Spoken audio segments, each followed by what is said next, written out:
Muito bem, irmãos. Que bom que agora a gente consegue se ver, né? Agora eu vou ficar com vergonha, talvez. Eu queria te convidar, então, para abrir sua Bíblia comigo em Marcos, capítulo 9.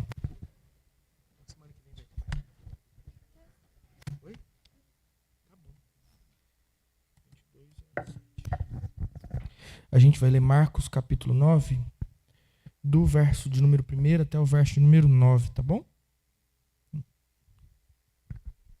A gente lê, ora a Deus, pede que Ele nos abençoe, fale aos nossos corações e medita nas Escrituras. Marcos 9, de 1 a 9. Dizia-lhes ainda, em verdade vos afirmo que dos que aqui se encontram, alguns há que de maneira nenhuma passarão pela morte, até que vejam ter chegado com poder o reino de Deus. 6 dias depois, tomou Jesus consigo a Pedro, Tiago e João e levou-os sós à parte a um alto monte. Foi transfigurado diante deles. E as suas vestes tornaram-se resplandecentes e sobremodo brancas, como nenhum lavandeiro na terra poderia alvejar. Apareceu-lhes Elias com Moisés e estavam falando com Jesus. Então Pedro, tomando a palavra, disse: Mestre, bom é estarmos aqui e que façamos 3 tendas. Uma será tua, outra para Moisés e outra para Elias. Pois não sabia o que dizer por estarem eles aterrados. A seguir veio uma nuvem que os envolveu e dela uma voz dizia: Este é o meu filho amado, a ele ouvi. E de relance, olhando ao redor, a ninguém mais viram com ele senão Jesus. Ao descerem do monte, ordenou-lhe Jesus que não divulgassem as coisas que tinham visto até o dia em que o Filho do Homem ressuscitasse dentre os mortos. Até aqui. Vamos orar? Som. Muito bem. Então vamos orar. Senhor, nós te agradecemos pela sua palavra. Nós cremos que ela nos foi dada para a nossa edificação. Cremos que ela nos foi dada, Senhor, para que nós sejamos por ela salvos, restaurados, transformados, consolados. E, Pai, em nome de Jesus, nessa noite, nós te pedimos, fale aos nossos corações. Teu Espírito Santo, Deus, trabalhe os nossos corações através da sua santa palavra. E que, através da sua santa palavra, Deus, nós cresçamos como igreja, da maneira como o Senhor deseja que nós cresçamos, Pai.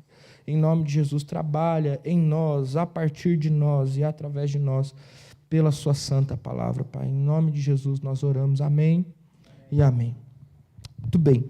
Vou te pedir licença para ler no meu computador o esboço, porque eu não consegui imprimir pela falta de energia, tá bom? Mas está aqui. E aí, eu só estou lendo o esboço aqui, tá ok? Outra coisa que eu preciso te dizer, esses dias eu já fiz isso, eu vou ter que fazer de novo, eu estou um pouco cansado, a semana foi longa. Pode ser que minha cabeça troque, né? Que nem eu já troquei algumas coisas. E aí você tem um pouco de paciência. E aí eu aproveito antes de pregar para dizer, continue orando por nós, né? Se você não sabe, a avó voltou para o hospital por conta de uma consequência da cirurgia que ela tinha feito. E aí, 4 consequências, né? Então ela tem 4 coisas novas que apareceram no pulmão. Está vencendo cada uma delas. Uma pneumonia, já está tratando, uma tromboembolia, que também já está tratando, e aí tem 2 outras coisas, que é um derrame pleural e um pneumotórax, ela está aos pouquinhos. A gente espera que o corpo absorva isso. Antes de eu vir para cá, eu soube que ela foi fazer um ultrassom para ver se o corpo já começou a absorver tanto o vazamento de ar quanto o derrame de sangue. São pequenos, por isso os médicos preferiram deixar o corpo tentar absorver, tá bom? Mas para uma senhora de 93 anos é bastante coisa. E ela está bem, assim, sem oxigênio, sem nada, numa boa, só esperando a hora de sair do hospital. Só peço que você ore por nós, tá bom? Para que Deus continue a nos abençoar. Mas se eu trocar alguma coisa, não briga comigo, não. Entenda um pouquinho aqui a minha cabeça cansada. Então a gente está voltando para o sermão agora. Nesse mês, ou já há 2 meses, desde novembro, falando um pouco sobre um crescimento que precisa acontecer para que a igreja cresça, que é o crescimento das nossas vidas diante de Deus. A gente deixou de olhar para um crescimento da igreja como um todo e passou a olhar para dentro de nós, para um crescimento de nós como cristãos diante de Deus. E aí a gente está fazendo isso através do Evangelho de Marcos. E já há 3 semanas a gente está fazendo isso, tratando o tema que existe no Evangelho de Marcos, da incompreensão e da dureza do nosso coração. E aí a gente já fez isso apontando para essa incompreensão e para essa dureza do nosso coração. A gente já fez isso também na semana passada, começando a tratar ou mostrar a maneira como Cristo lida com a nossa incompreensão, mostrando a sua identidade, mostrando a sua missão, nos convidando a incorporar essa identidade como filhos de Deus e incorporar essa missão como aqueles que, sendo filhos de Deus, negam-se a si mesmo, tomam as suas cruzes para segui-lo. E agora eu queria chegar nesse ponto onde o Senhor Jesus trata a incompreensão dos seus discípulos através do que a gente pode chamar de revelação. E aí, antes da gente falar um pouquinho sobre o texto, eu quero falar sobre o termo revelação, porque ele é um termo muito vago. Se a gente simplesmente fala revelação, dependendo da igreja onde se fala, isso pode ter vários entendimentos, né? A revelação é aquilo que eu recebi e agora eu sei alguma coisa do futuro. A revelação é aquilo que eu recebi e agora eu tive uma nova compreensão das Escrituras. A revelação o que é a revelação? É interessante a gente pensar nisso. Quando a gente pensa na nossa doutrina reformada, a revelação é a maneira através da qual Deus decidiu relacionar-se com o seu povo. Deus é um Deus que se revela. Se a gente lê lá o Salmo 19, ele vai dizer que os céus proclamam a glória de Deus e o firmamento anuncia a obra das suas mãos. E ele continua dizendo até o verso 7, eu já te disse que eu não vou conseguir recitar muita coisa de cor hoje, mas até o verso 7, ele diz: um dia discurso outro dia, e uma noite revela conhecimento a outra noite. Não é assim?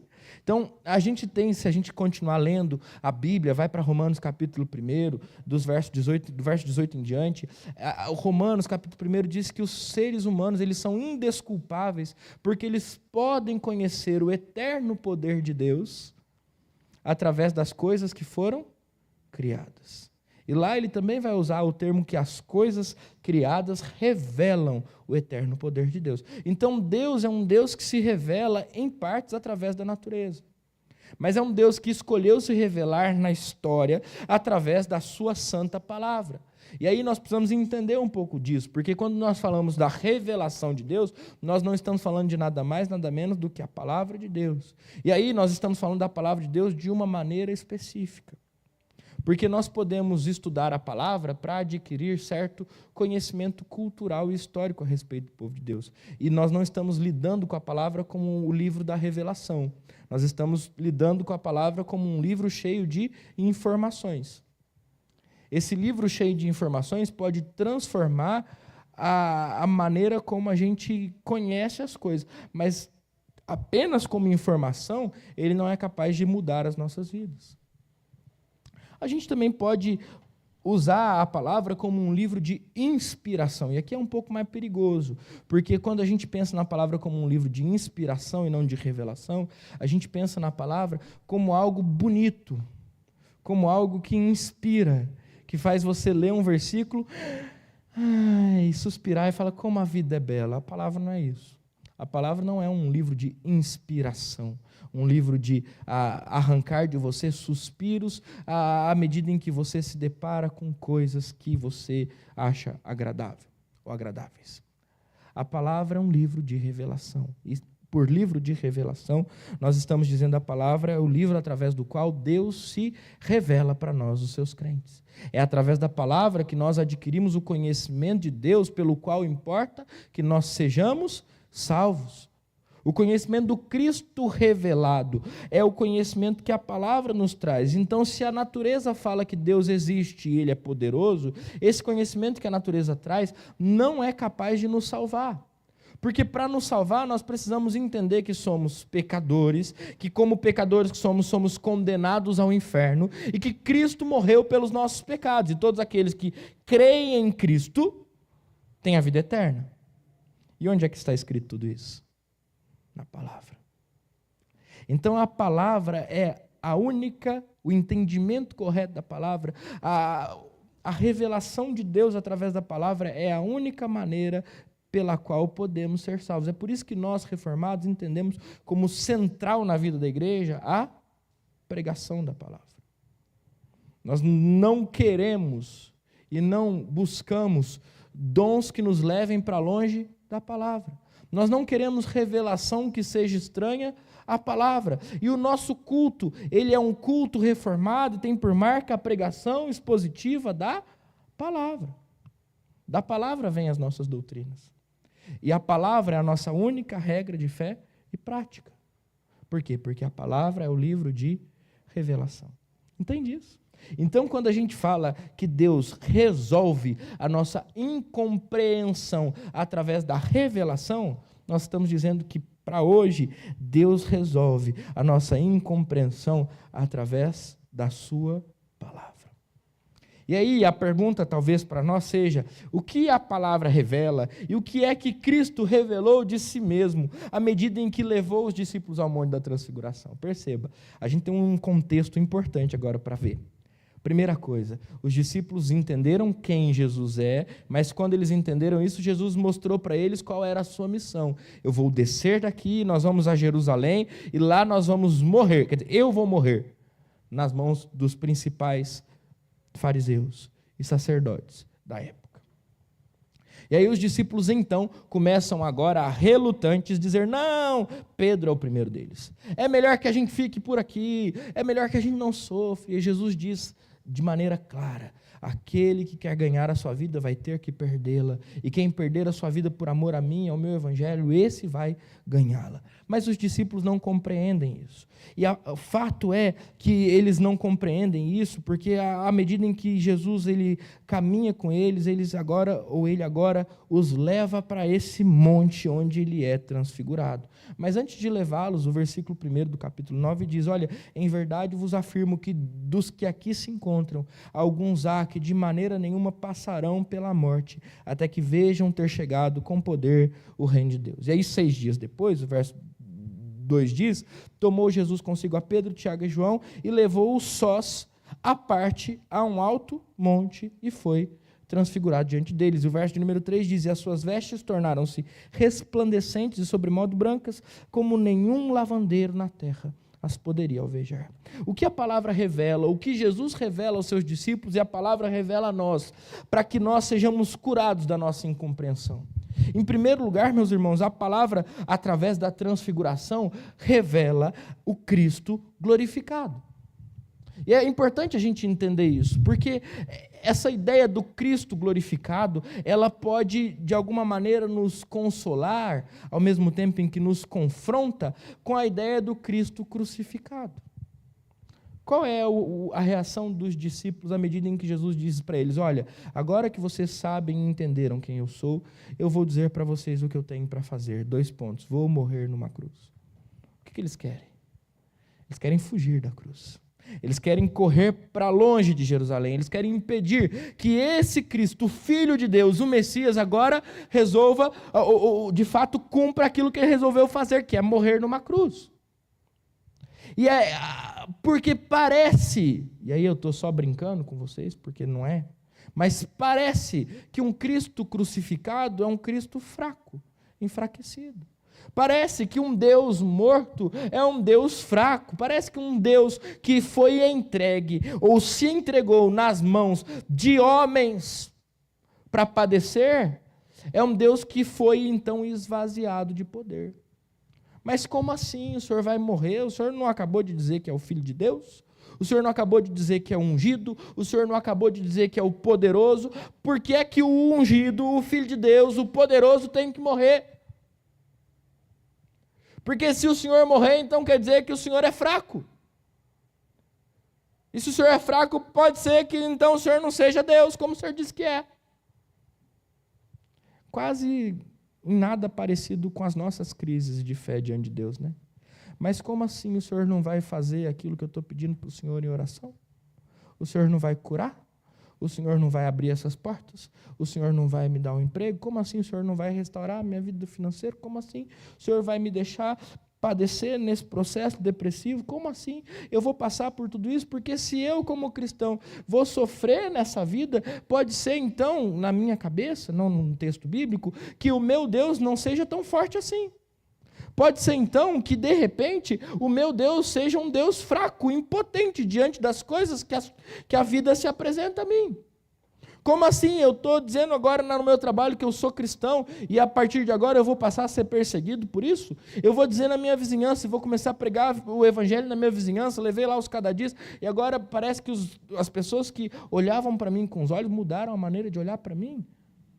E agora eu, como um crente, vou padecer, e vou sofrer, e vou ser perseguido, e vou, parece que, experimentar, de alguma maneira, uma cruz que não é minha, é de Cristo, e porque Cristo foi rejeitado, eu também vou ser? Como assim?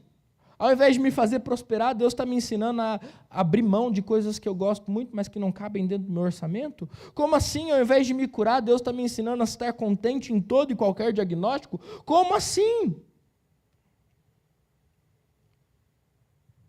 Porque me parece que às vezes a gente entra em crise na nossa vida de fé, porque a gente não entende que Deus ele pode ser poderoso e ainda assim caminhar para a cruz. E a gente não entende que Deus pode pode ser poderoso e ainda assim nos levar até a cruz.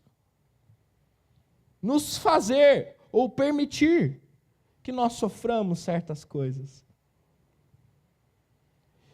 E aí, quando a gente começa a conjugar o poder de Deus com o nosso sofrimento, dá tela azul. Né? Se você não sabe o que é da tela azul, a nossa cabeça entra em pânico.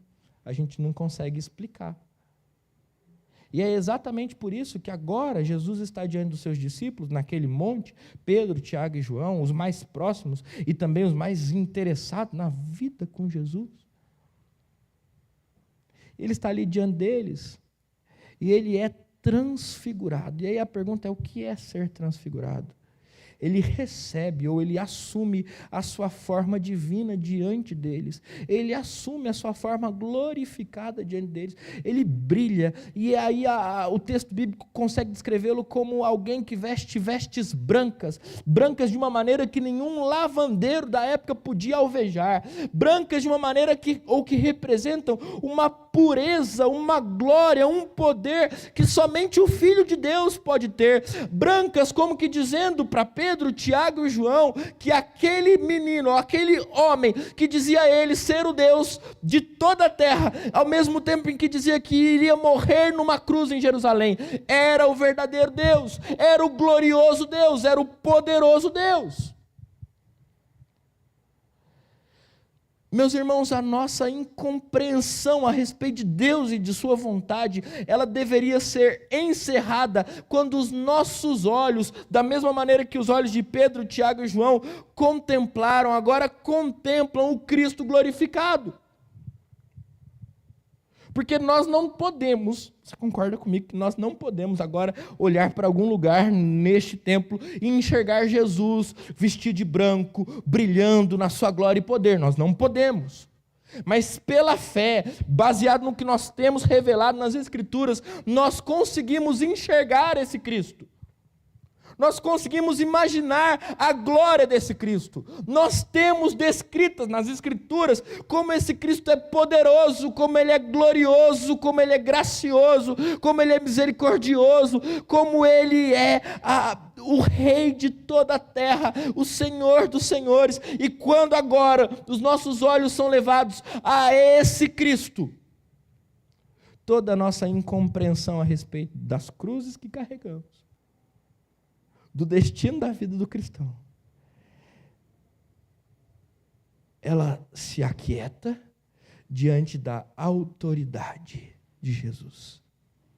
E é por isso que Jesus é transfigurado diante dos seus discípulos para dizer: eu sou o rei da terra. E como rei da terra, se eu estou dizendo que eu vou morrer numa cruz, é para lá que eu vou. Eu sou o rei da terra. E como rei da terra, eu estou dizendo que se os meus discípulos que querem me seguirem de fato, vão sofrer. Vão ter que experimentar cruzes parecidas com a minha. Vão ter que padecer na mão dos homens deste mundo e deste tempo. É isso que vai acontecer com eles. Eu sou o rei de toda a terra. E não é porque eu sou o rei de toda a terra que eu não vou sofrer. A revelação do Cristo glorioso é capaz de acalmar o coração daqueles que não compreenderam a missão de Jesus. É capaz de acalmar a incompreensão do seu coração. Que talvez você tenha chegado aqui dizendo: mas por que é que eu estou sofrendo? Eu não estou entendendo por que eu estou tendo que passar por tudo isso. Eu achei que depois que eu virasse crente as coisas iam melhorar. Eu achei que ser fiel a Deus ia trazer bênção, pelo menos foi assim que eu fui ensinado em outro canto por aí. Mas eu tenho sido fiel, e apesar de eu estar sendo fiel, parece que as coisas só se tornam um pouco mais difíceis. Era mais fácil se eu pudesse dar um jeitinho. Era mais fácil se eu pudesse viver de uma maneira que não glorifica a Deus, mas traz um prazer imediato e finito. Talvez seria menos pesaroso se de alguma maneira eu pudesse abrir mão de alguns valores. Está muito difícil. E eu não consegui entender por quê. Jesus está dizendo para mim, para você, você não precisa entender o porquê. Você só precisa entender que eu, o Rei de toda a terra, com toda a minha autoridade, escolhi morrer numa cruz. E que se eu estou permitindo que você passe por tudo que você está passando, é para que de alguma maneira você seja forjado como um discípulo meu, cada vez mais parecido comigo. Nisto exultamos. Lembra de 1 Pedro? Embora ainda no presente século, ou por breve momento, estejamos contristados. Nisto exultamos. Mas o Senhor Jesus não apenas se revela a nós. Quando Ele se revela a nós de maneira glorificada, aqui eu estou usando um pastor presbiteriano dos Estados Unidos que chama J.C. Ryle. Ele diz que ele também revela o glorioso destino dos discípulos de Cristo Jesus ante o caminho da cruz para o qual eles são chamados. Eu vou explicar isso para você. Não é só Jesus que é descrito na Bíblia como alguém que vestiu vestes brancas que revelam a sua glória. Se você se lembra do texto de Apocalipse, capítulo 6, do verso 9 ao verso 11, ele diz assim, é o 5º selo que está sendo aberto. E quando ele abriu o 5º selo, eu vi debaixo do altar as almas daqueles que tinham sido mortos por causa da palavra de Deus e por causa do testemunho que sustentavam. E eles clamaram em grande voz, dizendo, até quando, ó soberano Senhor, santo e verdadeiro, não julgas e nem vingas o nosso nome dos que habitam sobre a terra? Versículo 11, então a cada um deles foi dada uma vestidura branca. Eles disseram que repousassem ainda por pouco tempo, até que se completasse o número dos seus conservos e seus irmãos que iam ser mortos, como igualmente eles foram. Não é só Jesus que é descrito com vestes brancas na palavra. Quando a palavra fala do nosso destino diante do trono de Deus, ela nos descreve como aqueles que, em sofrendo nessa terra e clamando ao Senhor, o soberano Senhor, até quando recebem vestes brancas e é pedido a eles que aguardem até que o Senhor Jesus Cristo volte e complete a sua obra.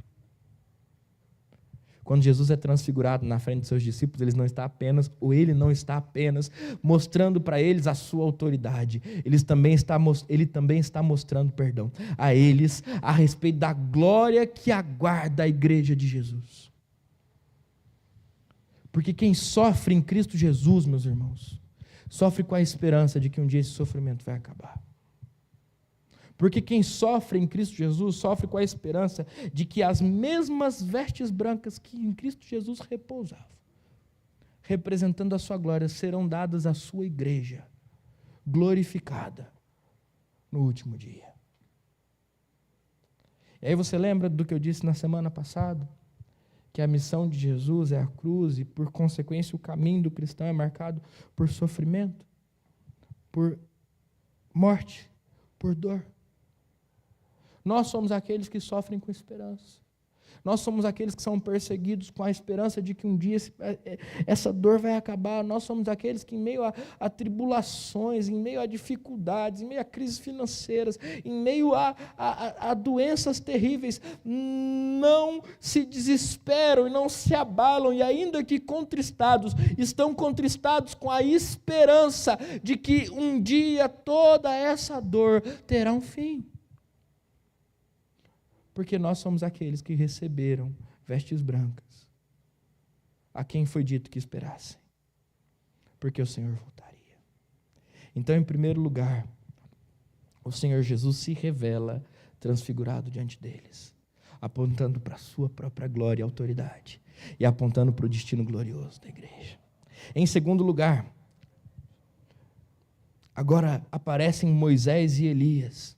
E quando Moisés e Elias aparecem diante de Pedro, Tiago e João, há duas representações importantes, possíveis e práticas aqui. Primeiro, quem é Moisés? Moisés é o representante da lei, a respeito de quem Jesus falava, do começo ao fim. Quem é Elias? Elias é representante dos profetas, dos profetas que falavam sobre Jesus. Mesma coisa, a lei falava sobre Jesus, né? Eu troquei ali. Elias é o representante dos profetas que falavam sobre a esperança que vinha em Jesus. Mas há algo também importante aqui na figura de Moisés e Elias que vai para além disso. Se você se lembra, por exemplo, de Êxodo 33, é um texto que eu gosto muito, então por isso eu disse você se lembra, porque eu vivo pregando e citando esse texto. Em Êxodo 33, depois de haver conversado com Jesus, Moisés, ou com Deus, melhor dizendo, Moisés diz a ele, então agora vamos selar um compromisso, e eu te peço, estou lendo o verso 18, rogo-te que me mostres a tua glória. Então o Senhor respondeu, farei passar toda a minha bondade diante de ti, te proclamarei o nome do Senhor, eu terei misericórdia de quem eu tiver misericórdia, e me compadecerei de quem eu me compadecer. E acrescentou, não poderás ver a face, porquanto nenhum homem verá a minha face e viverá. E disse mais o Senhor, eis aqui um lugar junto a mim, e tu estarás sobre a penha. Quando passar a minha glória, eu te porei numa fenda da penha, e com a mão te cobrirei, até que eu tenha passado. Depois, em tirando eu a mão, tu me verás pelas costas, mas a minha face não se verá. Quem é Moisés? Moisés é alguém que havia estado diante de Deus, de uma maneira que antes dele nenhum outro esteve, a não ser Adão e Eva no paraíso. Agora, se a gente lê 1 Reis, capítulo 19, do verso 11 ao verso 13, a gente vê a mesma cena acontecendo. E aqui eu brinco com uma inversão, porque Êxodo 33 e Êxodo 32, à medida em que Moisés subia no Monte Sinai para receber a lei, a gente vê trovões, a gente vê raios, a gente imagina um monte de barulho, né? É mais ou menos assim. Agora olha a leitura de 1 Reis 19, de 11 a 13. Disse-lhe Deus, sai e põe-te nesse monte perante o Senhor. E eis que passava o Senhor, e um grande e forte vento fendia os montes e despedaçava as penhas diante do Senhor, porém o Senhor não estava no vento. Depois do vento, um terremoto, mas o Senhor não estava no terremoto. Depois do terremoto, um fogo, mas o Senhor não estava no fogo. E depois do fogo, um cício tranquilo e suave. Então, ouvindo Elias, envolveu o rosto no seu manto e saindo, pôs-se à entrada da caverna. E eis que lhe veio uma voz e lhe disse, que fazes aqui, Elias? Quem é Elias? Elias é alguém que havia estado na presença de Deus. Por que é que Moisés estava na presença de Deus? Qual era a intenção de Deus ao revelar-se palpavelmente e visivelmente a Moisés? Renovar a sua aliança. Qual era a intenção de Deus ao revelar-se palpavelmente e visivelmente a Elias? Renovar a sua aliança. O que é que Pedro, Tiago e João estão vendo quando olham para ali, no lugar onde eles estão, e enxergam Moisés e Elias junto de Cristo? Eles estão vendo o próprio Deus, o dono de toda a terra, que diante deles está renovando a sua aliança. Jesus não é apenas o Deus que tem toda a autoridade. Jesus é o Deus que usa a sua autoridade para renovar a sua aliança. Ele não é um Deus apenas poderoso e justo, mas Ele é um Deus que em misericórdia faz a sua justiça. Ele renova a sua aliança conosco, então nos mantém vivos. As misericórdias do Senhor se renovam sobre nós a cada manhã, e esse é o motivo pelo qual nós não fomos consumidos. Quando Moisés e Elias foram postos diante de Pedro, Tiago e João, naquele monte da transfiguração, eles estavam comunicando a bondade de Deus na história, a bondade de Deus que renova a sua aliança, e eles estavam dizendo, ainda que vocês não compreendam, ainda que vocês estejam em crise com a autoridade de Cristo Jesus, que vai até a cruz para morrer, vocês precisam entender essa autoridade à luz do amor que Cristo tem pelo seu povo, da aliança que Ele tem conosco, aliança firmada em Moisés, renovada em Elias, demonstrada em toda a história. Essa aliança nos leva a compreender as vontades da providência de Deus. Porque Deus não é apenas um Deus poderoso, que como uma retroescavadeira passa por cima de tudo o que está no seu caminho.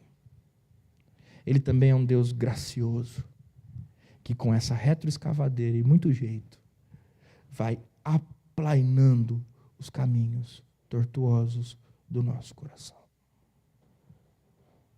Ele não é um Deus que exerce a sua vontade, ponto.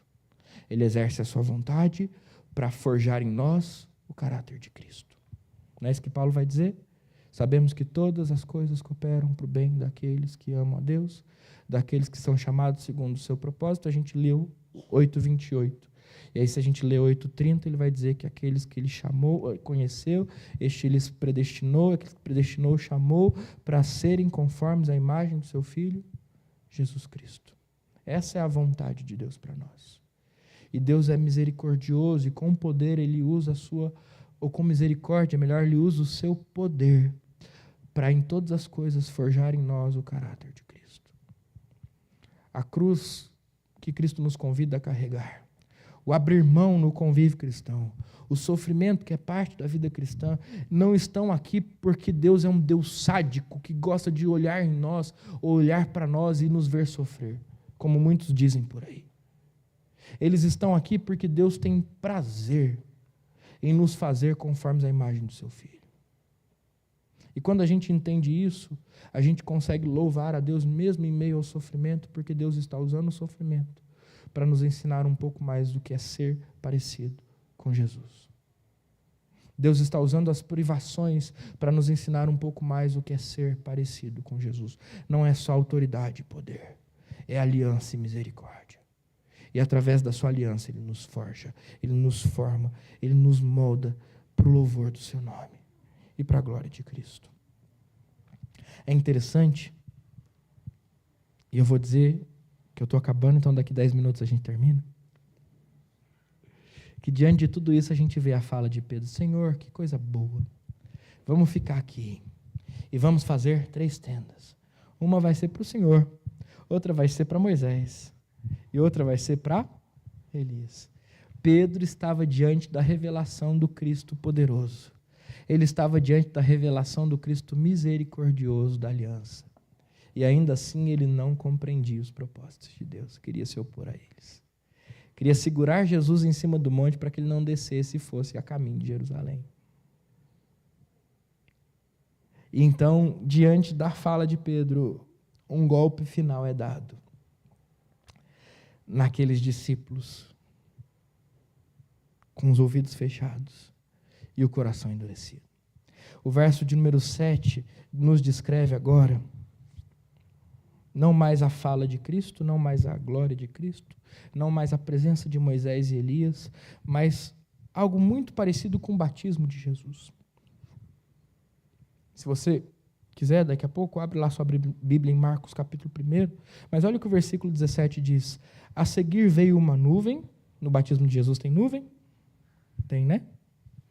Que os envolveu, e dela uma voz dizia, no batismo de Jesus, uma voz também desce da nuvem e fala, não é verdade?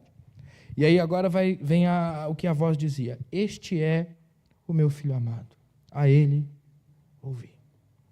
O que a voz diz no batismo? Tu és o meu filho amado, em ti me comprazo. Tem uma diferença aqui, não tem? Porque quando eu digo para o Vitor, tu és, melhor dizendo, porque tu és, né? E não, ele é. Então, quando eu digo para o Vitor, tu és, eu estou me dirigindo a quem? Ao Vitor. Mas quando eu digo para a igreja, apontando para o Vitor, este é, eu estou me dirigindo a quem? À igreja. Quando Deus, no batismo de Jesus, diz para Cristo, tu és o meu filho amado, ele está falando com Jesus, expressando o seu amor pelo Filho, expressando a sua devoção ao Filho, expressando a sua vontade ao Filho. Em ti eu tenho prazer. Eu me delicio na sua obra. Eu me delicio na sua pessoa. Eu tenho prazer em quem você é e no que você veio fazer. Isso é muito bonito, mas outro dia a gente fala disso. Porque agora no Monte da Transfiguração, Deus não está dizendo para Jesus.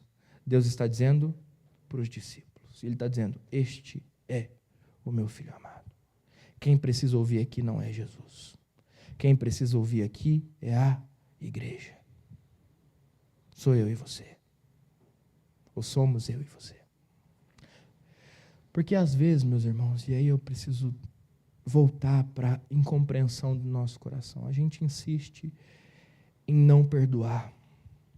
A gente insiste em ter um coração que não é ensinável, em não aprender. A gente insiste em conviver na igreja sem ter a bênção que a igreja é para nós, sabe? Essa possibilidade de aprender com pessoas mais experimentadas ou com pessoas mais simples.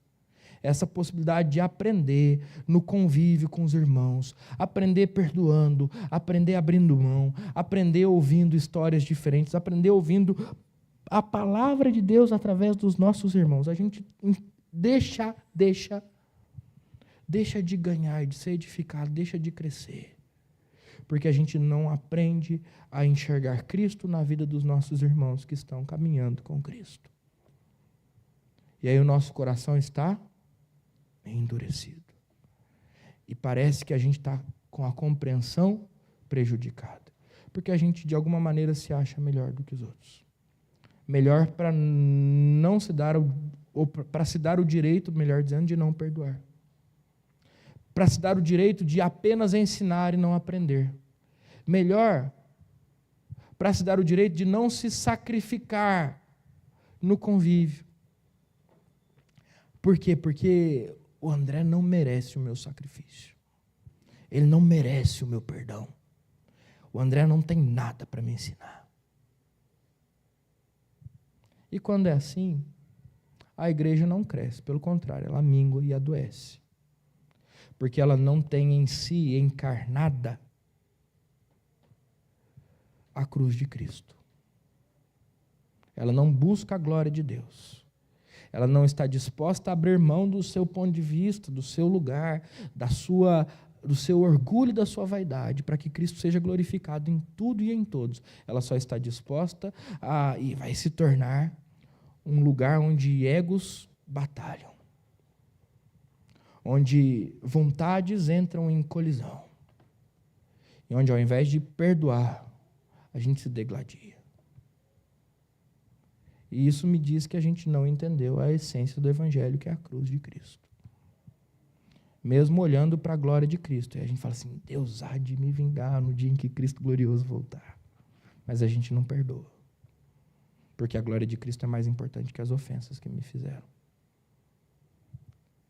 Aí a gente olha para a glória de Cristo, a gente olha para a aliança, para o Deus da aliança, o Deus da misericórdia, do poder, do amor, da graça, e a gente não é capaz de imitar esse Deus nas nossas fraquezas e nas nossas dificuldades, porque a gente está pensando no que a gente vai perder com isso. A gente não quer a cruz, a gente quer só a glória, o trono, a coroa. E de repente, a gente precisa ter o temor que é, ou que vem do fato que Deus agora parou tudo. O próprio Deus, o dono do universo, o Criador de todas as coisas, o Todo-Poderoso, o Senhor, o Deus de Abraão, de Isaac, de Jacó, o Deus da história, não apenas Cristo Jesus, mas o Pai de Cristo Jesus, agora para tudo que está fazendo lá no céu, e agora rasga os céus, desce naquele monte e diz, olha só, deixa eu explicar um negócio para vocês, deixa eu explicar com todas as letras, deixa eu desenhar e colorir, pôr luzinha em volta, deixa eu deixar bem claro uma coisa aqui. Jesus é o meu Filho amado, e vocês precisam ouvi-lo, mesmo que o coraçãozinho de vocês esteja dizendo para vocês não perdoarem. Se Jesus mandou perdoar, perdoa. Jesus é o meu Filho amado e vocês precisam ouvi-lo. Mesmo que o coraçãozinho enganoso, vaidoso, orgulhoso de vocês esteja dizendo para não abrir mão, abram mão. Jesus é o meu Filho amado e vocês precisam ouvi-lo. E se ele está dizendo que por amor a Cristo, vocês vão sofrer, apanhar e perder. Sofram, apanham e percam. Dando graças por isso. porque Ele é o meu filho amado. Entende o que Deus está falando para a gente?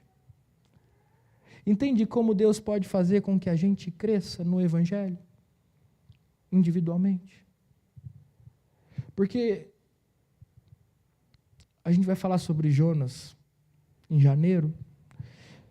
E esses dias eu estava lendo um negócio que cabe aqui. Então, depois eu falo outra coisa lá em janeiro. Agora eu vou falar sobre isso. A gente precisa entender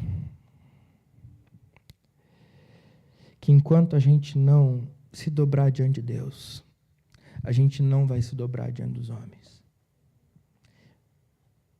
E se a gente inverte isso, que se a gente não se dobra diante dos homens, perdoando-os, abrindo mão do primeiro lugar para ser o último, porque os últimos serão os primeiros no reino dos céus. Servindo, assumindo o lugar de servo, como Cristo nos serviu com a sua vida. Se a gente não se dobra diante dos homens, se a gente não aceita com boa disposição o sofrer em nome de Cristo, muito dificilmente a gente está se dobrando diante de Deus. Ainda que os nossos discursos e as nossas bocas digam isso. Se a gente não é capaz de se dobrar diante dos homens, é porque a gente não tem se dobrado diante de Deus. E aí a gente usa um discurso religioso para justificar o nosso ponto de vista e colocá-lo goela abaixo das pessoas. Mas a gente não é capaz de abrir mão do nosso ponto de vista para que o reino ganhe. Então eu vou dizer de novo, Deus para tudo, desenha, pinta, coloca a luzinha em volta, porque Ele quer deixar um negócio bem claro. Jesus é o Filho amado de Deus, e a igreja precisa ouvi-lo. A gente vai ouvir Jesus aonde? Na palavra. Na palavra. E se a palavra manda perdoar, a gente vai perdoar. Se a palavra manda ceder, a gente vai ceder. Se a palavra manda sofrer, é o que a gente vai fazer. A gente vai apanhar e agradecer a Deus pela oportunidade de apanhar. Porque é assim que Jesus corrige a incompreensão do nosso coração. Em primeiro lugar, revelando o seu poder, sua glória, a transfiguração. Em segundo lugar, revelando a sua aliança, a sua misericórdia, Moisés e Elias. Em terceiro lugar, revelando o Pai e as palavras do Pai e a vontade do Pai. O Pai quer que Cristo seja ouvido como dono da igreja. 3 coisas para a gente concluir. Meus 10 minutos se esgotaram. Em primeiro lugar, a nossa incompreensão a respeito da cruz, ela é confrontada pela glória de Cristo. Se Ele, sendo o Rei dos Reis, o Senhor dos Senhores, deseja ir até a cruz, quem sou eu para impedi-lo? E quem sou eu para dizer, daqui eu não saio, daqui ninguém me tira. Não vou até a cruz, não vou tomar minha cruz para te seguir. Eu quero um céu diferente. Eu quero uma igreja melhor. Eu quero uma vida sem sofrimento. Se for assim, eu vou. Se não for, não vou. Quem somos nós? Para agora, diante do Rei dos Reis, o Senhor dos Senhores, o Cristo glorioso, agora colocarmos condições para a vida que Ele nos oferece. Quem somos nós? A revelação do Cristo glorioso, meus irmãos, nos confronta nas nossas vontades mesquinhas e egoístas. Mas, em segundo lugar, esses sentimentos que nós carregamos de incerteza, insegurança, medo, ansiedade, às vezes angústia diante de tudo que a cruz representa para nós, porque nós vamos perder, eles não são apenas confrontados pela glória de Cristo, eles também são consolados à medida em que nós vemos a igreja de Jesus gloriosa sendo revestida de branco como Cristo glorioso está. Nós podemos sofrer nesse mundo sabendo que em Cristo Jesus todo o nosso sofrimento vai ser consolado. E aqui eu queria fazer um adendo e aplicar uma coisa muito importante aos nossos corações. Nós precisamos aprender a diferenciar o sofrimento que vem por causa da cruz de Cristo do sofrimento que vem por causa do ego inflado que nós mantemos e carregamos. Porque o sofrimento que vem por causa da cruz de Cristo, ele será consolado no último dia. Mas o sofrimento que vem por causa do nosso ego inflado, da nossa vaidade, do nosso orgulho, esse pode acabar hoje, se você abrir mão. E abrir mão por causa da glória de Cristo que foi revelada ali na cruz. Tem gente que está sofrendo à toa, dizendo que está sofrendo pelo nome de Jesus. Mentira, é só vaidade. E tem gente que está sofrendo pelo nome de Jesus, e esse vai ser consolado no dia do julgamento. Que tipo de sofrimento você tem carregado? Que dá para parar de sofrer agora. Ou dá para continuar sofrendo com a força de quem aguenta pela graça de Jesus, porque contempla o Cristo glorificado. Para esse sofrimento, há consolo. Para as nossas vaidades, há confronto. Qual é o tipo de sofrimento que você tem carregado? Caminho. Não confunda as coisas. A presença de Deus revelada em Moisés e Elias, a aliança de Deus, sempre nos levará para a cruz. Nós, como cristãos, sempre iremos sofrer. A igreja de Cristo é a igreja perseguida na terra, gloriosa nos céus. Não tem outro caminho. É assim que a Bíblia nos descreve. A igreja de Cristo é a igreja perseguida na terra, gloriosa nos céus. Se você quer uma igreja que inverta essa história, que traga a glória dos céus para a terra, você está muito enganado. Quando Moisés e Elias aparecem ali, eles estão ali para dizer, olha, o Deus da aliança caminha para a cruz. O Deus do amor, da misericórdia, se entrega por nós. E agora nós também nos entregamos por Ele. Não confunda as coisas. A voz de Deus, a palavra de Deus, sempre nos conduzirá para a cruz. Não tem outro lugar para o qual a palavra nos conduza. Ela sempre vai pegar o seu eu, te humilhar, te levar para a cruz, para que você morra e para que Cristo seja edificado em você. Não tem outro caminho. E quando Deus fala, quando Moisés e Elias testemunham a fala de Deus, ou a gente desce do monte da transfiguração e vai até Jerusalém, ou a gente ainda não compreendeu qual é a vontade de Deus para nós como cristãos. Cristo é glorioso e ainda assim sofre. Cristo é amoroso e por amor sofre. Cristo, o Filho do Deus Todo-Poderoso, precisa ser ouvido e Ele nos diz que vai até a cruz e nos convida a segui-lo. A pergunta é, para onde você vai? Se você quer crescer, a cruz é o seu destino. A cruz é o destino de todo cristão. E à medida em que nós somos amassados na cruz, o Senhor Jesus é construído e edificado em nós. À medida em que nós diminuímos, Cristo cresce. À medida em que nós sumimos, Cristo aparece. E eu oro para que a cruz seja o nosso destino. Eu oro para que o testemunho de Cristo seja suficiente para que nós o sigamos até lá. E eu oro para que nesse caminho nós sejamos transformados em pessoas mais parecidas com Jesus. Amém? Quer ganhar? Perca.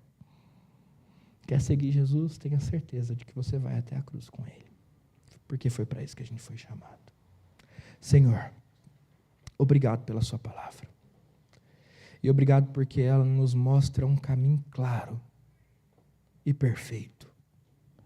Um caminho que nos incomoda, Pai, porque mexe com as nossas paixões, mexe, Senhor, com o nosso conforto, mexe, Senhor, com as nossas ambições mais inocentes.